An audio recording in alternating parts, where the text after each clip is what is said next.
Tell me a ghost story that sounds completely unbelievable but is entirely true. I'll go first.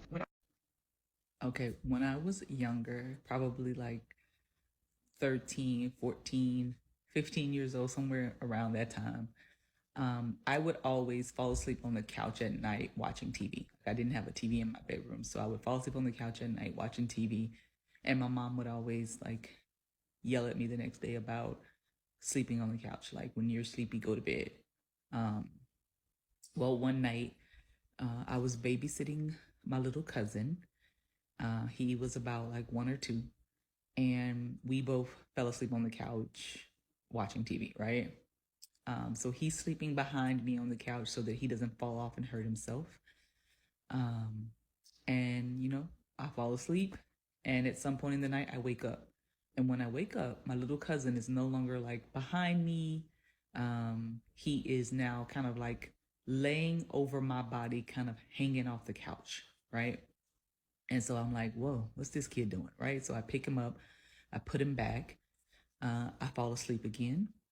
Um, Later on, I wake up again, right? And I don't know what's waking me up, right? I just know I'm waking up, right? Kind of, I don't know. I like almost like intuitively, I'm waking up. And this time when I wake up, this kid is now down the couch, head facing the opposite direction of me, down by my knees, right? Now he's down by my knees. And I'm like, what is going on with this kid? Like, he never sleeps crazy like this. I've never had this happen with him. Um, so I just get up, I get him, I put him back. He's not awake, he's knocked out, he's, hard asleep. And then I go back to sleep. So then a little bit later, I wake up for a third time. This time, my little cousin is all the way down the couch, body hanging over the arm of the couch on the opposite end, like just hanging over it, right? And at this point, I'm like freaked out because I'm like, there's no way this kid is getting up and moving himself in these weird positions. And it's freaking me out. And I'm more like, I feel like someone is trying to steal my baby cousin. And so I wake up, my little crazy teenage self, I wake up, I get him, I put him back, I sit up, and I just kind of stay awake. I'm like convinced that something's trying to steal my baby. I don't know what, but I'm going to stay awake because it's not happening on my watch, right? So I stay up all night. The next day I tell my mom, and she's all like, Ebony, you're not supposed to be sleeping on the couch anyway, right? That's kind of how she takes it, right? So whatever. Fast forward. Fast motherfucking forward. I fall asleep on the couch by myself one day. And for some reason, in the middle of the night, I wake up. And when I wake up and I look over, there is this little short, gremlin looking monster person, like really, really short, tall enough that my face laying down on the couch and his face are level, just standing in front of me, just staring at me. I mean, just staring, not saying anything, not moving, but just like staring me down. I freak out. I'm getting goosebumps right now thinking about it. I freak out. I grab the cover. I turn my back to it. I cover my head, and I just start to pray. I just start praying all the prayers my grandma ever taught me. Just praying, just praying. And I guess I must have prayed and laid there like, if I don't move and it can't see my face, it can't hurt me type deal, until I fell asleep. And then the next day I woke up and I told my mom, and she was like, Ebony, you probably just had a really bad dream. That probably was a nightmare. It probably just felt like it was real. And I was like, no, no, no, it was real. Um, and I'm convinced that whatever the hell that was tried to steal my baby cousin. And I don't care who believes me. I don't care if my mom believes me. I don't care if she thinks I had a nightmare. I never fell asleep on that couch again. And I know something was trying to steal my baby cousin that night. That's all I gotta say. Okay, another story. Same house. I'm older now. I'm back home because I am transitioning from the military, right? So I'm home. I have a son now. I think he's like in kindergarten at this point. And So during the day, my mom is at work and my son is in school, and I am taking a online master's class. So I'm home by myself all day. And all right, so I'm in my room. I am doing my homework, and I hear what sounds like someone running in the attic. And I stop, and I'm like, okay. Like I turned everything down, and like I listened in a little closely to make sure like I heard what I thought I heard. And again, I hear somebody run in the attic, right? I don't hear any voices, just the footsteps, right? And it doesn't sound like a grown-up running. It sounds like a child's feet, right? It's like a small person, like a child maybe. And so I'm like, oh, like what is that, right? I just, at this point, you guys, I don't skip a beat when I hear or see stuff now. I just, stay away from me. Just don't come bothering me. So my mom comes home, and I tell her, I say, hey mom, today I heard someone running in your attic. And she's all like, Ebony, you probably just heard like a squirrel on the roof, right? And I'm like, nope, it wasn't on the roof. I know the difference between an animal scurrying and footsteps. These were footsteps. Sounds like the footsteps of a child running in your attic, right? She doesn't believe me. I'm like, whatever, your house is haunted, right? Another day, I'm sitting in my room, same scenario. My mom's at work, son's at school, and I hear what sounds like a door open, like a creepy, creaky door. It's opening very slowly, or maybe it's closing. I'm not really sure. And it's really loud, and it takes like 10 seconds to like open and stop. And so I get up and I walk around the house. I'm like, what could possibly make that sound, right? And I look at all the doors. The door to my bedroom's wide open. It's not moving. My mom's bedroom door's closed. The bathroom door is closed. The closet doors are closed. I walk out into the living room, through the kitchen, the laundry room door is closed. There's no doors open to have been moving, with the wind or, whatever in the house. I even moved the doors myself to try to see if I can replicate the sound of this door, and I cannot. I cannot get any door in the house to make that sound. So then I think maybe it was the storm door. So I go to the front door, I open, the storm door is securely closed. It's not super windy outside. There is no door anywhere near me because this sound sounded really close to me, like right around the corner, that could have made that sound, right? And there's nobody else in my house to be opening doors either. So my mom comes home. I tell her again, I said, hey mom, today I heard a creepy door open in your house. And she's all like, oh, I've been here, X amount of years. I've never heard any creepy doors opening, Ebony. Like that was just your imagination. And I was like, no, I heard this door. I investigated this door. I investigated the sound. I could not replicate this sound with any door. It was the sound of a creepy door. Like if you think about a horror story or a horror movie where some heavy, old, haunted door is opening, that's what it sounded like, right? So she blows me off again. I'm like, whatever. I'm just letting you know your house is haunted. Another day, right? This day I picked Ethan up from school now.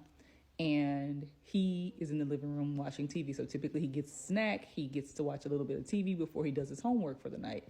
And so he's in the living room. He's watching TV. And I'm back in my room. And guess what I hear? Creepy door starts to open, right?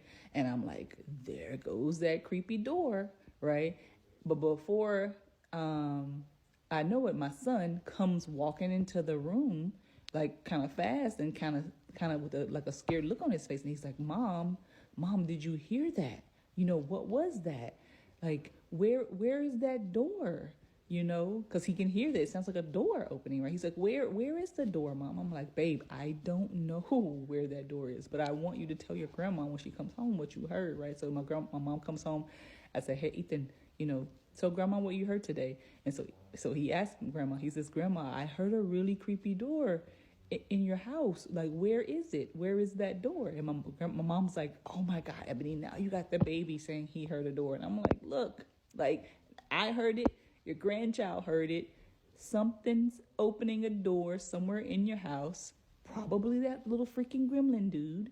because the attic is not a big space, right? It's not a big space where you can go up there. There's no rooms up there. There's no doors up there. It's probably just like insulation. It's like a crawl space, right? We heard the door open. There is a door to something opening in this house. I'm just telling y'all what I heard. So to answer this question, no, my mom does not still live in this house. Shortly after or before I graduated high school, my mom got married and she moved in with my stepdad. But I do have scary experiences from my stepdad's house. One in particular that really stands out to me. I was home for the weekend and a couple of my friends decided to come over to visit me.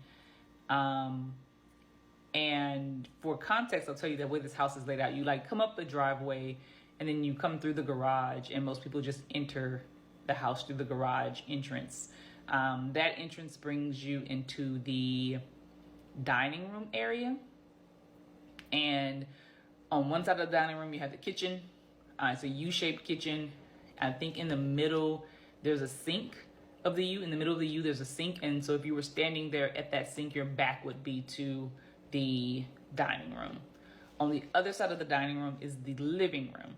And if you were sitting on the couch facing the television, your back would also be to the dining room. And so it's just this big open concept space you can see from the living room all the way to the kitchen and vice versa. So me and my friends are sitting on the couch in the living room. I think we're watching some award show. We are talking and just catching up. My mom is in the kitchen. I think she may have cooked dinner that night, so she was like just cleaning the kitchen up before she went to bed. So me and my friends are talking, and then I hear my mom start to hum a song or a tune. And I don't recognize the tune. I don't recognize the song. I can't even tell you what the genre of music this is because it's just really foreign to me. Like I've never heard this song before. I've never heard this sound before. And I'm wondering in my head, like what is my mom singing? Like what is this? So I ignore her. I continue to talk to my friends. And as we keep talking, the humming gets louder. Right? It gets louder. And so we kind of have to raise our voices to kind of talk over the humming. And I think we kind of make eye contact and we like look at each other, but like no one speaks on it. Like we don't talk about it. We just like, they kind of look at me like, you know, your mom you really feeling this song, you know? They kind of just give me that eye. And so we just keep talking. Well, the humming gets louder. Like at this point now, it's so loud that if we want to have our conversation, we're going to have to kind of yell over this humming. And so my friends finally are like, what is that your mom is singing? And I'm like, I don't know. And so I just turn around and I look back to my mom and I say, hey, Mom, what is that you're singing? What is this tune? Like, why are you like humming so loud? And so my mom stops and she looks at me and she's like, I'm not humming, Ebony. I thought you guys were humming. And I'm like, no, like we're here just having a conversation, you know? And she's all like, Ebony, are you kidding? Like, are you joking? Like, are you playing around? And I'm like, no, I'm not joking. That's not us. And so then my mom like just looks freaked out. She says, you know what? I'm going to bed. Like, no, I'm going to go to bed. And so she just like stopped cleaning up. And then she just went to bed. And so then my friends are looking and they're just like, is she joking? Like, she's joking, right? And I'm like, no, I don't think she's joking. Like, I don't think that was her. And they're like, well, who was it? And I'm like, I don't know. And they're like, do you guys have ghosts? And I'm like, I've never had this happen before. Like, I don't know how to explain that, right? So then they're freaked out and now they want to go home. So they're like, you know, walk us to our car. And I'm like, not happening. Like, I'm not going to walk you guys outside in the dark and then have to walk myself back in, you know, all by myself. And so I'm like, I'll walk you to the door, I'll turn on all the lights so you guys, you know, can see good on the way out. So I turned on all the lights in the garage and, you know, outside the house that I could turn on. And then they like just walked out real fast, got in their car and drove off. And then I just shut the door and, you know, locked up. And then I went to bed. But this is a different house. creepy stuff is still happening around me. But it was a very distinct voice of a woman. The tune I cannot place. If I had to guess, I would say like 1920s, 1930s. Like it was some type of tune. Like it wasn't a song or a genre that I can pinpoint. So super creepy, very scary. There you go. So this comment right here. So I think sleep paralysis and what I experienced that night are like totally different. At least when I experienced sleep paralysis, it was not the same. Because like I told you guys, I was able to turn my back and cover my head, which is why I feel like I wasn't dreaming. Because in my dreams, I don't remember, like, I don't have a sense of feeling in my dreams. Like, and my dreams kind of look like a movie more so, and not like my reality, like the real life. My dreams don't really look like reality to me. There's always like a, I don't know, fuzziness around them or some type of like, it's not, you know, crystal clear visuals in my dreams at least. But for sleep paralysis, which I think for me is super different than what I experienced that night. Whenever I have sleep paralysis, I hate it because I feel like I can't breathe. And I was talking to my mom about it because like I really hate sleep paralysis. And my mom was telling me, she said, hey, you're dreaming when you have sleep paralysis. You just need to wake up. You got to figure out a way to wake yourself up. And she said, what I should do is I should look around. She said, look around in the room because there's going to be something in that room that's different from what's in your real life, right? So if you're in your bedroom, there's going to be an extra window that doesn't exist in your bedroom. There's going to be an extra door that doesn't exist in your bedroom. There's going to be something in that room that's different than it is in reality, and you'll know you're dreaming and it'll help wake you up. So I did this one night. I woke up in sleep paralysis and I said, okay, I'm going to look around. And so I started looking around the room, and sure enough, I had a closet in my room that was in a totally different place.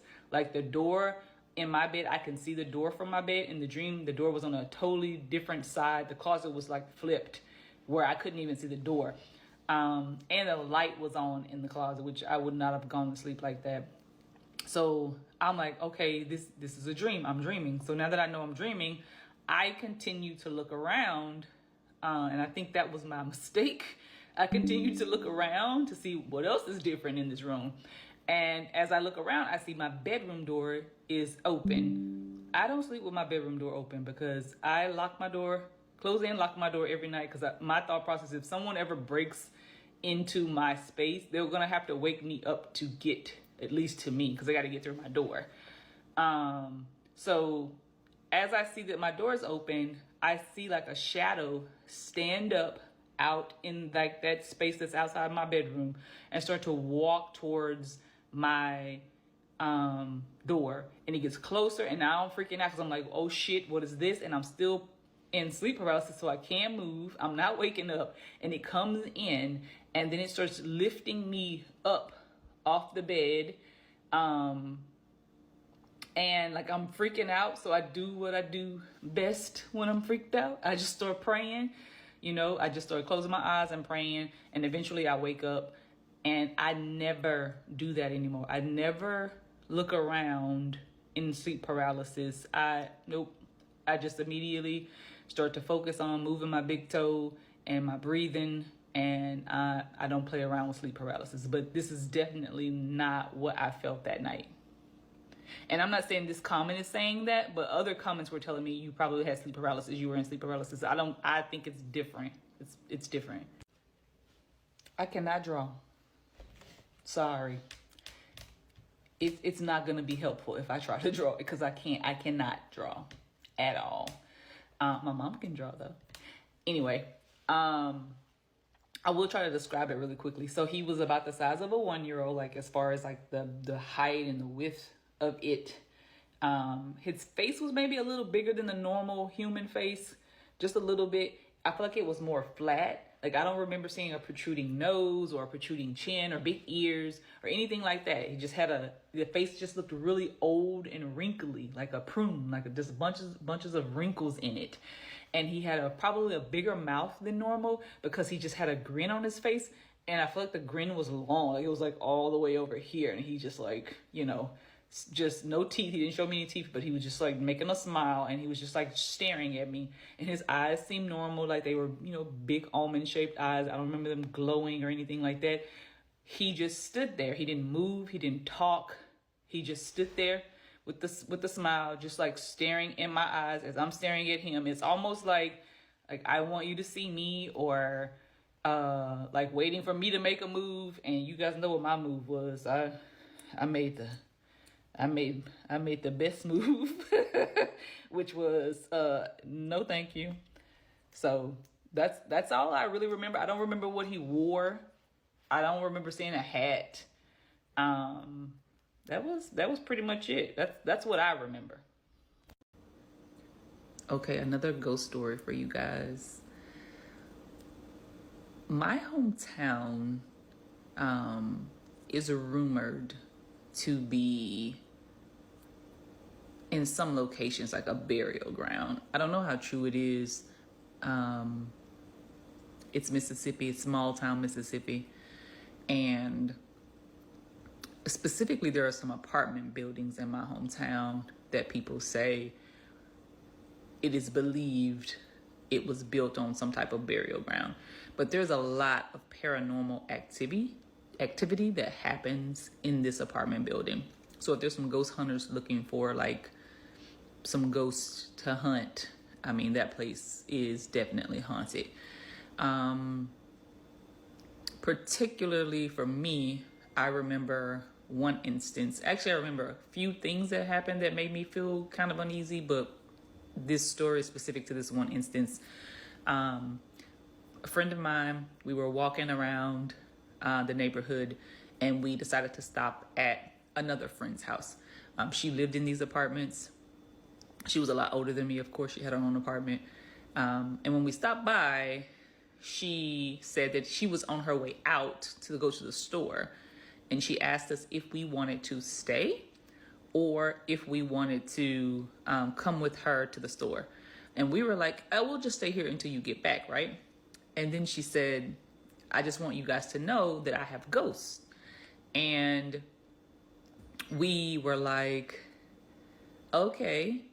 I guess we didn't really take it that seriously for some reason, but she told us that she has ghosts and that her ghost will jump in her bed, will make a lot of noise in her bedroom. And she says typically she just yells in to the ghost and just tells them like to cut out the noise, to stop it. And they usually listen and they stop. And we're just like, okay, we'll wait. We'll be okay. So she leaves. We sit down in the living room and we, just talk and watch TV or whatever. And then we hear this like banging in her room. And it sounds like someone took their fist and just kind of like banged on the wall like 2 or 3 times, right? And we kind of look at each other, turn down the TV, kind of thinking like, did you hear that? And we didn't hear anything else. So we were just like, maybe it was coming from another apartment, like maybe a neighboring apartment. Somebody was being kind of loud in the apartment, right? We just kind of ignored it. Then a couple minutes later, we hear the same banging, but it's like more, right? It's like instead of hitting the wall like 2 times, they hit the wall like 6 times, right? And we're like, wait a minute, like that really does sound like it's coming out of her bedroom, right? And we just sit there and we just kind of listen, and then eventually we don't hear anything, so we just kind of go back to doing whatever we were doing. I truly believe that if you don't, when people tell you don't acknowledge it, right? Don't acknowledge it. I think that's a thing, right? Because I feel like sometimes if you don't acknowledge, it gets louder, or it continues. So we didn't acknowledge, and then the next thing you know, we heard that banging started in her room, and it came from her room. It's just like a 1-bedroom apartment. So 1 bed, 1 bath apartment. It came from her bedroom into the living room where we were, and then it went into the kitchen, and it like banged on like the cabinets and the walls in the kitchen, and we just jumped up and ran. We just jumped up and ran out of there. Like we were freaked out. We were outside. Like what the heck was that? Like it made sure we knew it was in the apartment with us. Like acknowledge me. So we run outside, like she gets back and she's like, what's going on? What happened? And we were like, there's something in your apartment. She was like, I told you guys I have ghosts. And we were like, but we didn't, it's not that we didn't believe her, but it was just like, I don't know, we weren't ready for that.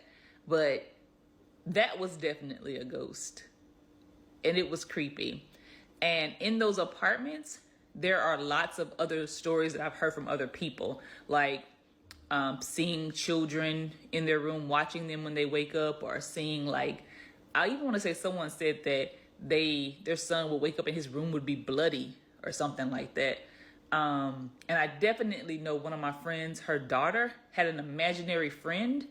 And I remember her coming in one day when I was there saying, hey, Mom, Katie, I'm just going to say a name because I don't know what the name was. Katie wants to know if she can do XYZ. And I said, oh, Katie, whose daughter is Katie? I don't know anybody with a daughter named Katie. And she said, girl, that's her imaginary friend. And I was like, her what? Right? So then I like follow her back into the living room just to like watch her, to see her talk to this imaginary friend. And she's like having a full blown conversation, like talking back, like saying, no, Katie, don't do that. Let me show you. I'll show you. She's like answering Katie. She's like having a full blown conversation with Katie. And I just got like goosebumps. And I was just like, no, I don't think Katie's imaginary. Katie might be a ghost. I'm pretty sure of it. So there you go. Another ghost story. So here's another story for you guys. But it's about sleep paralysis. It's not my story. This is my mom's story. Because I saw a couple people in my comments asking me questions about sleep paralysis. So I think sleep paralysis is different for everybody. And I think in the South, a lot of black people, at least I know black people in the South, describe sleep paralysis as the witch riding your back. They say the witch is going to ride your back. The witch came into my dream, and rode my back. Or they describe it as some type of like demon or something riding their back. So my mom describes it this way. She says that she feels like there's something on her, pushing her down, holding her down. So much so that she said once she was able to like move enough to like grab its finger and bend it back. And I don't remember what she said happened when she did that. Like, I don't know if she just woke up. But like me personally, I never feel like there's something on me or holding me down during my sleep paralysis. Like I literally just feel like I can't move. And sometimes I feel like I can't breathe. Like I have to like stop and like concentrate to make sure that track my breath and make sure that I can breathe. But anyway, so my mom tells me this story that she has this boyfriend who also experiences sleep paralysis, and he also experiences it as a old witch riding his back. And so he's over and they're hanging out one night, and he tells her like, I haven't been able to get a good night's sleep for like 2 or 3 nights because every time I fall asleep, the witch comes and she rides my back. So I want to get some sleep. Can you watch me? And if I look like I'm in distress, can you please just wake me up? And so my mom says she agrees, and she says, okay, she will. And so her boyfriend falls asleep, and my mom is reading a book. And she says, as she's reading this book, she notices that some lights are blinking out beyond her door, and she looks, and it's like Christmas lights, like a Christmas tree is out there. And she's like, wow, that's weird. I know there shouldn't be a Christmas tree up in that area. Like, what's going on? And she said then she hears someone knock on the door. So key thing about my mom is my mom thinks that she has learned how to kind of predict her sleep paralysis. So she says that she knows she's going to go into sleep paralysis because every time she hears a knock at the door, and then she hears footsteps coming down the hall. And if she can wake up prior to the footsteps reaching her, then she won't have the sleep paralysis. But every time if she doesn't wake up, she immediately goes into the sleep paralysis. So she says she hears these footsteps coming down the hall. And so she says she starts to like shake her boyfriend and say, hey, she's here, she's here, wake up, wake up. And she says he's not waking up, and it's getting closer, and she's screaming. And then the next thing she knows, her boyfriend is waking her up, shaking her, saying, hey, wake up, wake up. And he said he woke up, and she was screaming in her sleep, or yelling in her sleep that she's coming, wake up, wake up.